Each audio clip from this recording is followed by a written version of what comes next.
नमस्कार दोस्तों, आप सभी का फिर से स्वागत है मेरे चैनल टेक्निकल मनीष 90 में। दोस्तों, मैं हमेशा कुछ नया आप लोगों के लिए लेकर के आते रहता हूं। आज मैं आप लोगों के बीच में KG 645 जेनसेट कंट्रोलर किर्लोस्कर का मैं इस पे बात करूंगा। ठीक है, इसका पूरा सिस्टम बताऊंगा कि कैसे कैसे इसमें कौन कौन सी चीज़ें कहाँ से सेट होती हैं। तो चलते हैं। थोड़ा सा हम पहले आप लोगों को एक चीज़ बताना चाहते हैं कि जैसे जनरेटर में कंट्रोल सिस्टम लगा रहता है और गाड़ियों में नहीं रहता, तो इसका मेन उद्देश्य क्या होता है और ये किन किन चीज़ों पे कंट्रोलिंग करता है, उस चीज़ पे बात कर लेते हैं।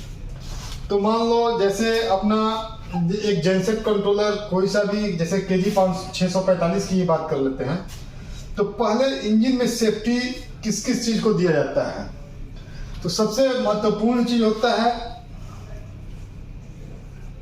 Lube oil pressure. ठीक है, लूब ऑयल प्रेशर कम ज़्यादा होने से तो इसके लिए एक इनपुट कंट्रोल को जाता है।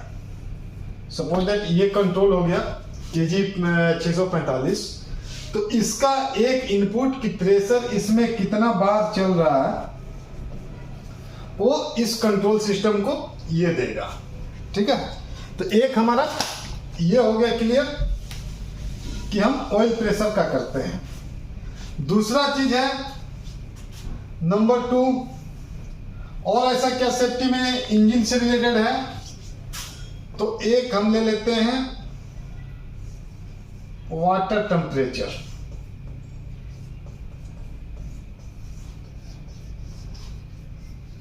वाटर टेम्परेचर, इससे भी अपना अगर वाटर टेम्परेचर बढ़ जाएगा तो इंजन सीज हो जाएगा।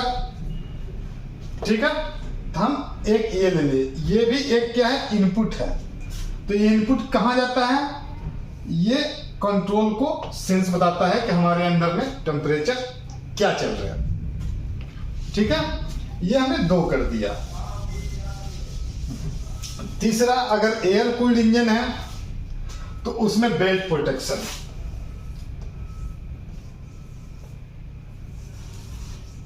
बेल्ट प्रोटेक्शन में बेल्ट टूटेगा तो अपने को पता चल जाएगा। ठीक है, तीसरे नंबर पे एक और रख लेते हैं कि अगर आपका वाटर कूल्ड इंजन है जिसमें कूलेंट और वाटर डलता है, तो उसका हम लोग लगेंगे LCWL। ठीक है, लो कूलेंट वाटर लेवल, एक ये ले लिए। तो अभी तक हमने 3 जो बताया इंजन के तरफ से, ये 3 ही रहते हैं। अब बैटरी चार्जिंग अल्टरनेटर तो कोई वैसा है नहीं कि मतलब कि उसको चार्ज ना होगा तो कोई प्रॉब्लम आ जाएगी, तो वो ऑप्शनल वार्निंग रहते हैं। मेन इंजन को मॉनिटर करने के लिए चाहे आप इसमें जाओ या किसी भी कंट्रोल सिस्टम में जाओ, इंजन के तरफ से मॉनिटरिंग के लिए इतना ही लगा रहता है। ठीक है, तो हम इस पे चले गए। इंजन का हमारा ये 3 सेफ्टी जो होता है कंट्रोल सिस्टम के द्वारा होता है। अब उसके आगे बात कर लेते हैं कि अब अल्टरनेटर में चलते हैं। इसमें इसलिए दिया जाता है कि इसको कोई मॉनिटर बैठ के नहीं चलाता, ये बाहर से चलता है। तो ये रिमोट लोकेशन में रखा रहता है, वहां से लाइट की सप्लाई होती है। तो एक हमने ये मान लिया। उसके आगे अब चलते हैं, तो हम अल्टरनेटर यानी जेनसेट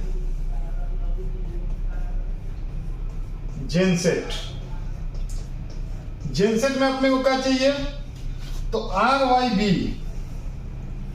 RYB इसका प्रोटेक्शन चाहिए अपने को। ठीक है, RYBN का प्रोटेक्शन चाहिए। यानी आप वोल्टेज की बात कर लो तो हमको वोल्टेज प्रोटेक्शन चाहिए। एक में वोल्टेज प्रोटेक्शन में RYBN का वोल्टेज प्रोटेक्शन चाहिए। It means under voltage oblique over voltage. ठीक है, RYB का प्रोटेक्शन में अंडर और ओवर वोल्टेज। ठीक है, वोल्टेज हो गया। उसके बाद RYB में और क्या रहेगा, करंट। यानी सीटी से जो करंट का हमारा मेजरमेंट होता है, करंट प्रोटेक्शन, ये क्या रहेगा, RYB इनका रहेगा। साथ में एन किसी इंजन में देखोगे तो एन में भी अपना जो होता है एक सीटी लगा रहता है न्यूट्रल में, यह रिवर्स करंट के लिए होता है। तो कभी आर्क फॉल्ट रिले किसी इंजन में आपने देखा होगा तो उस जगह पे ये वाला सीटी काम करता है। ठीक है, तो ये अपना क्लियर हो गया। ठीक है, करंट प्रोटेक्शन, वोल्टेज प्रोटेक्शन और साथ में एक HZ कर देते हैं। ठीक है, तो इंडिया में 50 अपना है, प्लस माइनस 10% अलाउ है। तो ये अपना इतना ही प्रोटेक्शन जेनसेट में अपने को बना करके दिया है कंपनी, और इसी को हम लोग सोचते हैं कि बहुत सा बड़ा ये कंट्रोल सिस्टम है और इसमें हम काम नहीं कर सकते हैं। ये कोई चीज़ नहीं है, आप इजी वे में कभी भी किसी भी जेनसेट पे काम कर सकते हो। इस तरीके से आप सोचना जिस दिन से स्टार्ट कर दोगे कि इसमें क्या क्या प्रोटेक्शन है। ठीक है, उसके अलावा एक चीज और लगा रहता है, गवर्नर, जो कांस्टेंट RPM के लिए। ठीक है, तो ये जो चीजें हैं तो इसका अलग से सब कंपनी ने सारे चीजों पे अलग से बना के रखा है। ठीक है, तो ये कंट्रोलर में तो इतना ये केजी अपना 645 का हम आपको ले चल के भी मैनुअल कैलिब्रेशन दिखाते हैं और उसका वायरिंग का डिटेल दिखाएंगे कि कौन सा इनपुट होता है, कौन सा आउटपुट होता है। जैसे ये सारे जो चीजें हैं ये इनपुट होते हैं जनरेटर के अंदर, यानी फीडबैक लेता है। जनरेटर देता क्या क्या है आउटपुट में? सबसे पहला चीज आपको शटडाउन जब इंजन को करेगा तो कॉइल को ऑपरेट करता है, ये SD coil, solenoid coil. Second, engine जब हम स्टार्ट करते हैं तो सेल्फ को एनर्जाइज, सेल्फ को कॉइल को सप्लाई देता है और स्टार्टर मोटर वर्क करता है। ठीक है, और ये आउटपुट हो गया। अलार्म में आपका हूटर भी बजा सकता है, तो इन सब चीज़ों का ये जनरेटर आउटपुट देता है। ठीक है, तो दोस्तों चलो मैं आपको दिखाता हूँ। अब हम सप्लाई को ऑन कर लेते हैं और आपको एक एक चीज़ दिखाएंगे।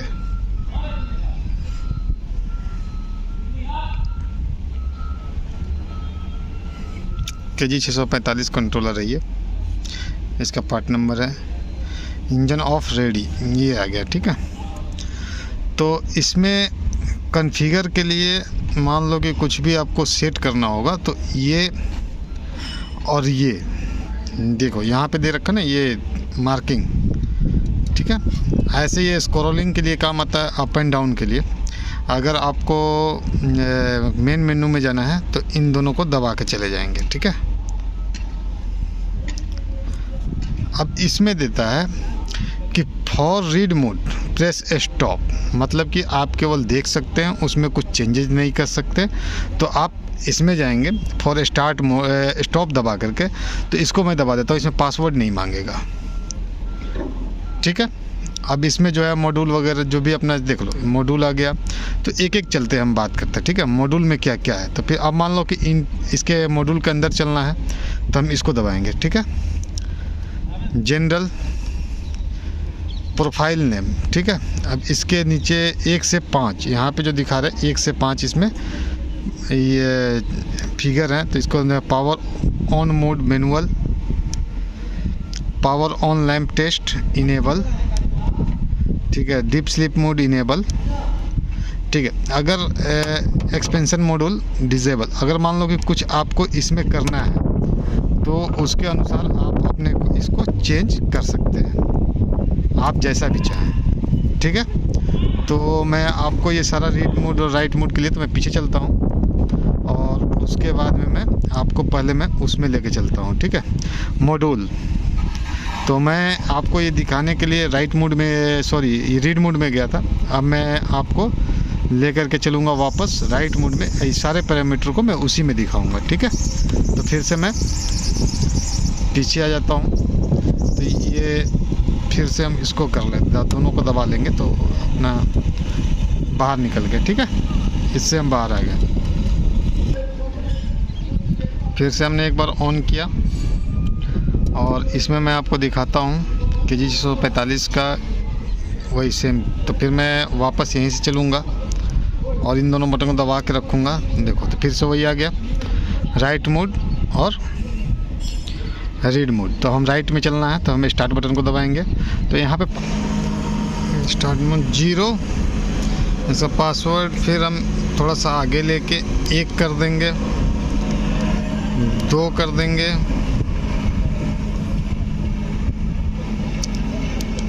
3 कर देंगे, तो ये खुल जाएगा। ठीक है, किसी किसी में 0 भी हो सकता है, 1 2 3 4 भी हो सकता है। अपना ये 3 पासवर्ड से कंट्रोलर खुलता है। आगे इसमें जो मॉड्यूल में है 13 पॉइंट है। ठीक है, तो इसको हम खोल लेते हैं मॉड्यूल को। सॉरी पीछे, इसमें मॉड्यूल में 13 पॉइंट है। ठीक है, दूसरा क्या है, इनपुट्स में क्या क्या है। तो मैं इसके पीछे आपको जब लेके चलूँगा और उसका कनेक्टर दिखाऊंगा तो आपको क्लियर होगा कि इनपुट्स क्या क्या हैं, इसमें आउटपुट्स क्या क्या हैं। तो मैं इसको इनपुट भी दिखा देता हूँ आपको। डिजिटल ए, इसमें इनपुट्स में 9 पैरामीटर हैं। Digital in A, B, C, D, E, engine temperature G. ठीक है, फ्यूल लेवल डिजिटल एच, इसमें जो फ्यूल लेवल के लिए जो दिखाता है अपना सेंसर लगा रहता है उसके लिए है। ठीक है, और उसके बाद AN/S1 420 मिली वोल्ट होता है, मिली एम्पियर। ये डिजिटल एफ हो गया। फिर हम वापस वहीं पे आ गए। तो आपको जैसे भी उसमें करना होगा। ठीक है, इनपुट हो गया। अब आउटपुट में क्या क्या होता है, इसे आउटपुट का काम क्या क्या होता है। जैसे मान लो कि हमने इस कंट्रोलर से किसी भी कंट्रोलर के लिए कोई भी चीज़ को हमको ऑपरेट कराना है, जैसे सेल्फ लगाना है, तो आउटपुट से आएगा। इसमें आउटपुट में हम जो सिलेक्ट करेंगे उसके तो आउटपुट में देखते हैं, आउटपुट ए। ठीक है, कॉमन शटडाउन। ठीक है, तो ये सोलोनाइड को ऑपरेट कराएगा। ठीक है, ऑन एक्टिव एनराइज, ये ऑन एक्टिवेशन एनराइज, ये क्या होता है कि जैसे मान लो कि किसी डीजी को आपको पुल करके चलाना है तो उसके लिए ये है।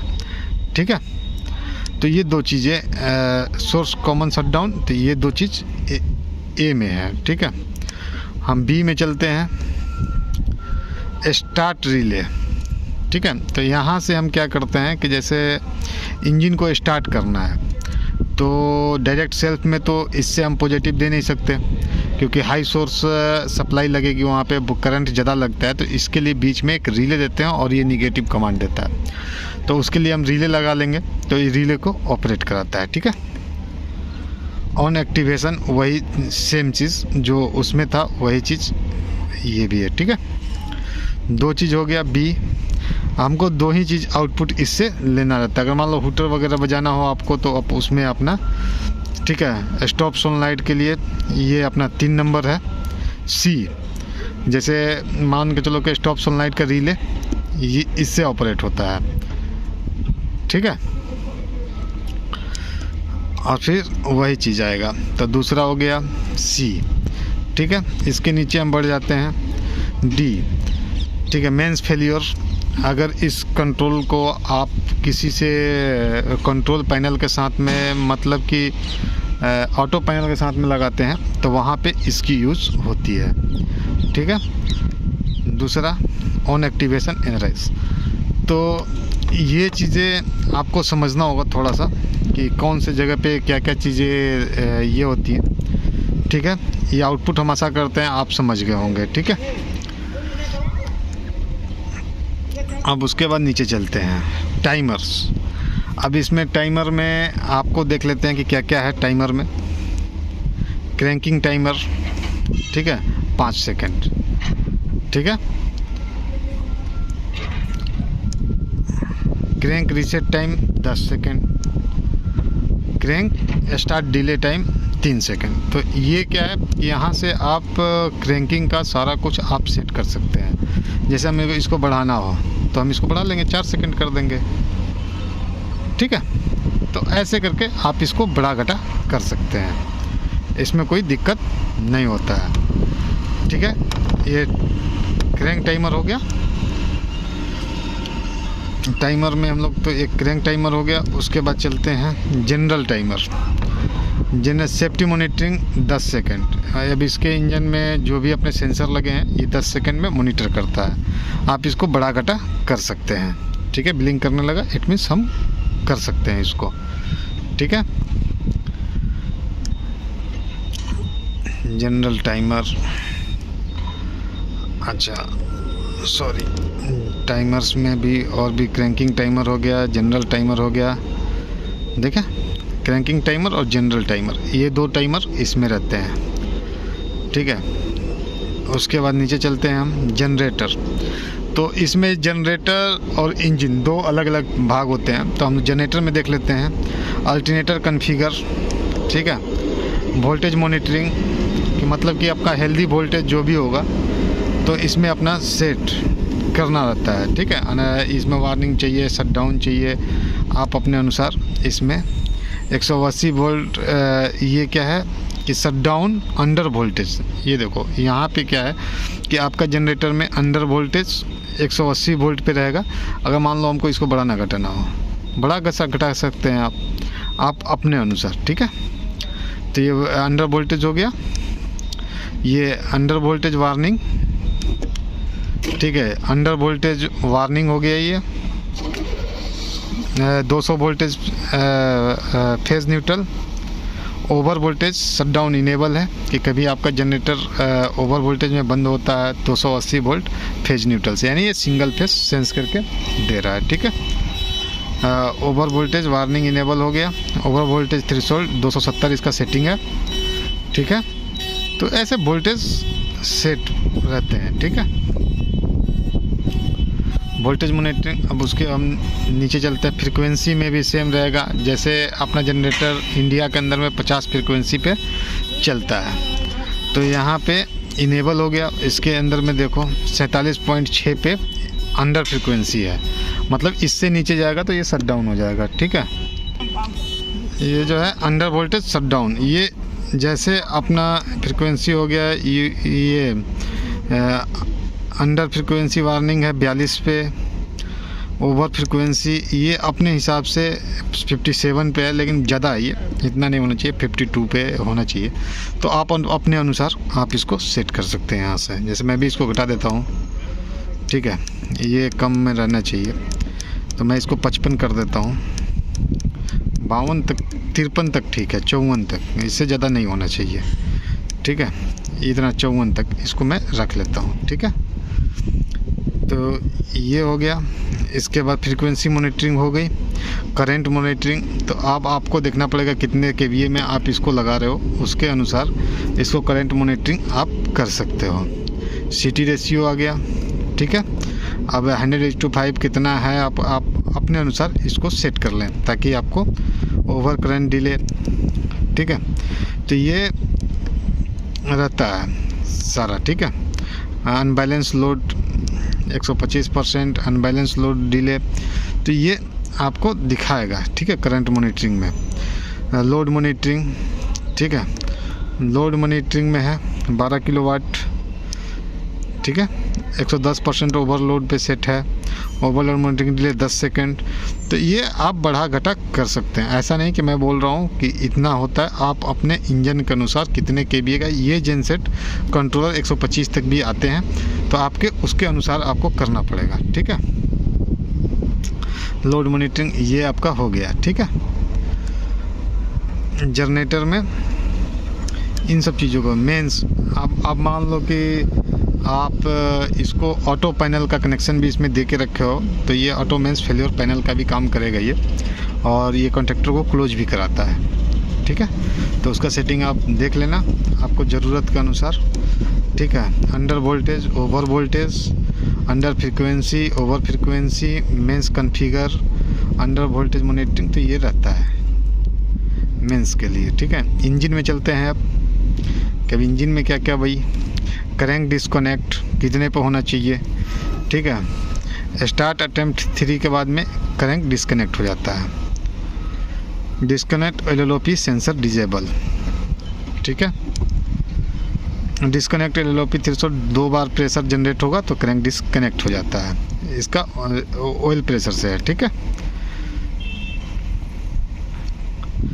LLOP shut down and enable, यहाँ पे LLOP shut down trans time 1 second दिया हुआ है, मतलब 1 मिनट ये है, ठीक है। Alternator frequency beats of 20 hertz and engine speed 600 RPM। तो AC से भी ये अपने आप को डिस्कनेक्ट कर लेगा, ठीक है। Disconnect on volt enable, yes. तो ये चार्जिंग अल्टरनेटर 9 वोल्ट पे भी आएगा तो भी ये कर लेता है, ठीक है। तो करेंट डिस्कनेक्ट हो गया। Speed monitoring, speed sense frequency alternator frequency, ठीक है। इसमें आप लगाते हो तो फ्लाईव्हील टीथ से भी चलता है, लेकिन हमने इसमें फ्लाईव्हील टीथ का कुछ नहीं किया, ये छोटा इंजन है। आपका अगर फ्लाईव्हील टीथ हो तो आप उसको गिनती करके डाल सकते हो, ठीक है। वहाँ से ये करने लग जाएगा, ठीक है। अंडर स्पीड में 1380 है, ठीक है ना। तो ऐसे करके आपका रहेगा। Over speed,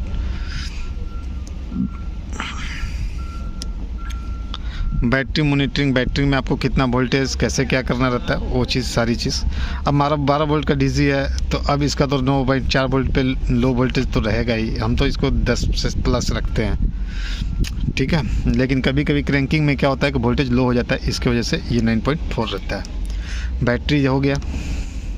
charging alternator monitoring, pre heat, अगर आप cold cranking area, cold area में काम आपका जनरेटर है तो प्री हीट का भी आउटपुट आप ले सकते हो, ठीक है।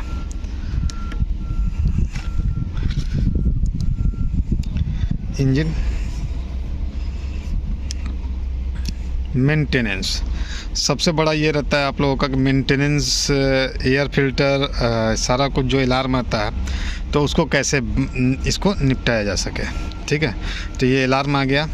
अब नोटिफिकेशन, अब इसके अंदर देखना 250 ड्यू टू इंजन आवर, ठीक है। ड्यू एट तो 250 इंजन आवर होगा तो ये अलार्म अपना दिखाना स्टार्ट कर देता है।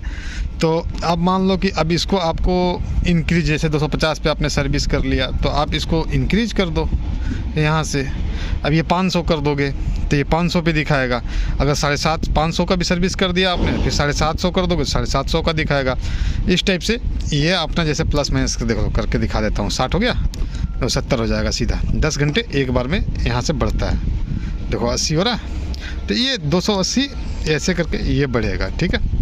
तो इन चीज़ों को आप सर्विस मेंटेनेंस का काफ़ी आता है कि सर कैसे हटाना है, तो वो चीज़ मैंने आपको इसमें भी क्लियर कर दिया।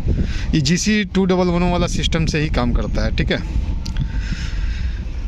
ये रहा। उसके बाद में आगे चलते हैं। Action alarm, due date, engine hour, ये अपना जो भी है 250 घंटे पे ये आएगा, ठीक है। Alarm due date, maintenance alarm, alarm due date, maintenance alarm. इसके बाद में मेंटेनेंस हो गया।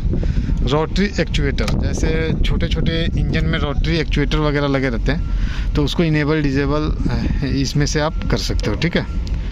इंजन स्टार्ट, स्टार्जी, जनरेटर गवर्नर कॉन्फ़िगर, ये जिसमें रहता है MPU रहेगा उसमें ये काम करता है, ठीक है। तो ये उसके लिए है।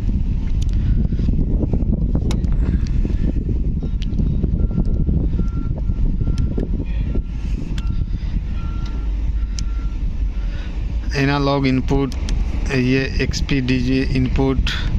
एनालॉग का मतलब होता है कि अपना जो भी ऑयल सेंसर होते हैं ना उसके इनपुट ये होते हैं, ठीक है। ये सारा कुछ आपके S2, S3, S ये सारा कुछ रहेगा, ठीक है। आउटपुट, पासवर्ड चेंज करना चाहते हैं तो आप इससे पासवर्ड भी चेंज कर सकते हैं।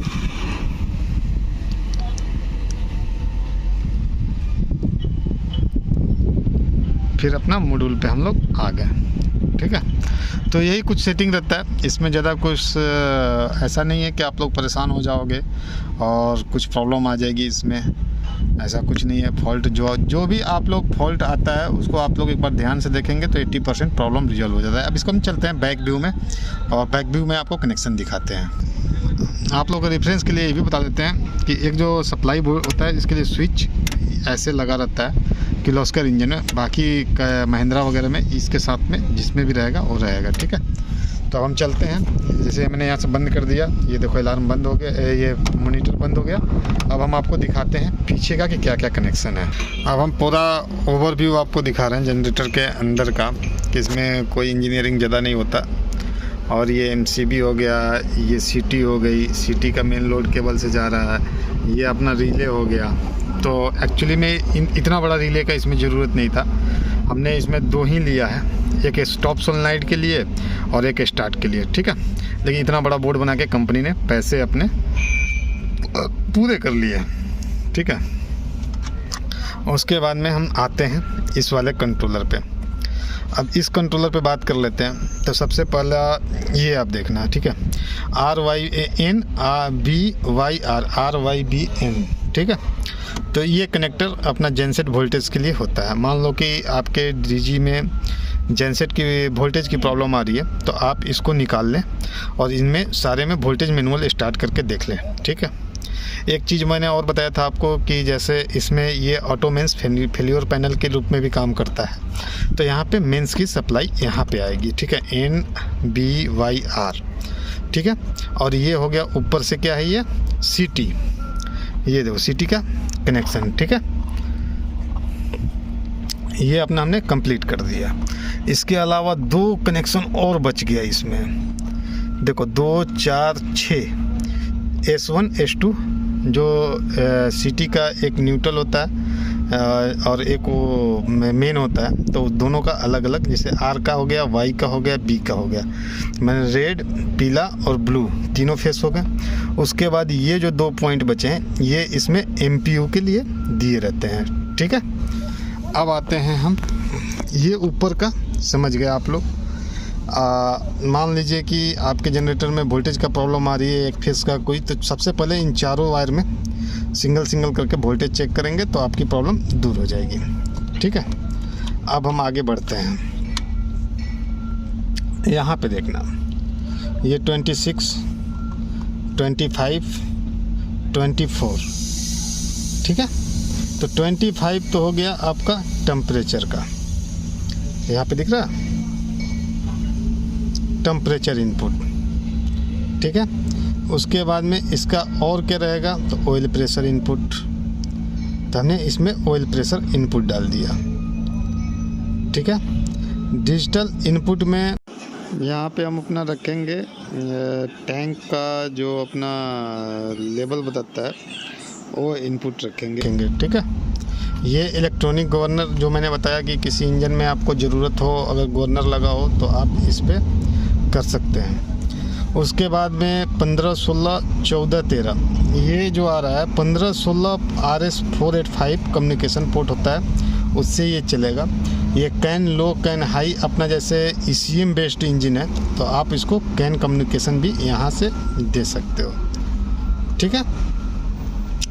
उसके बाद में चार्जिंग अल्टरनेटर का 7 नंबर, ठीक है। डिजिटल आउटपुट, अब डिजिटल आउटपुट हम लोगों को कितना चाहिए, 2 चाहिए, ठीक है। तो एक तो मान लो, देखो एक ये जो मैंने अभी आपको आउटपुट दिखाया था ABCD, तो वो जो आउटपुट होते हैं उनके इन पोर्टों से कनेक्शन होते हैं। इससे अपना सोलेनॉइड और सेल्फ स्टार्टर कनेक्ट होता है और उससे कंट्रोल किया जाता है। चार्जिंग अल्टरनेटर, और इसका जो ग्राउंड होता है उसी के साथ में ये काम करेगा, ठीक है। और डिजिटल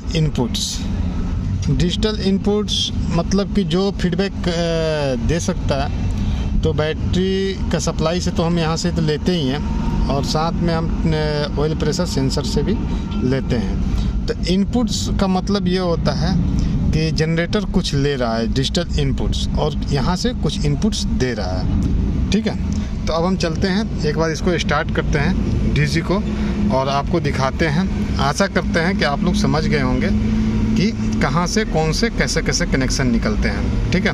और एक चीज़ मैं आपको इंजन के अंदर भी दिखा देता हूँ कि कौन से सेंसर कहाँ पे लगे रहते हैं। बात कर लेते हैं, ये जैसे अपना किर्लोस्कर HA294 इंजन है, ठीक है। तो ये जनरेटर को क्या मिलता है इनपुट्स में, ठीक है। तो एक तो ये देखो टेम्परेचर का सेंसर हो गया, ये ऑयल का टेम्परेचर बताता है एयर कूल्ड इंजन में, ठीक है। ये ऑयल प्रेशर सेंसर हो गया, ये अपना ऑयल प्रेशर का इनपुट देता है, ठीक है। उसके बाद क्या देगा, तो देखो यहाँ से एक और टेम्परेचर का वायर, ये हेड का इंजन का टेम्परेचर बताता है। तो यानी 3 इनपुट्स हो गए इसके, यही 3 इनपुट्स हुए ना, और तो कोई इनपुट्स है नहीं। बाकी तो ये जनरेटर आउटपुट देता है, ठीक है। एक रिले ऑपरेट होता है इससे, रिले ऑपरेट होता है तो एक सोलेनॉइड काम करता है, एक सेल्फ काम करता है। इसके अलावा कोई भी इंजीनियरिंग इस जनरेटर में नहीं होता सेफ्टी के नाम पर।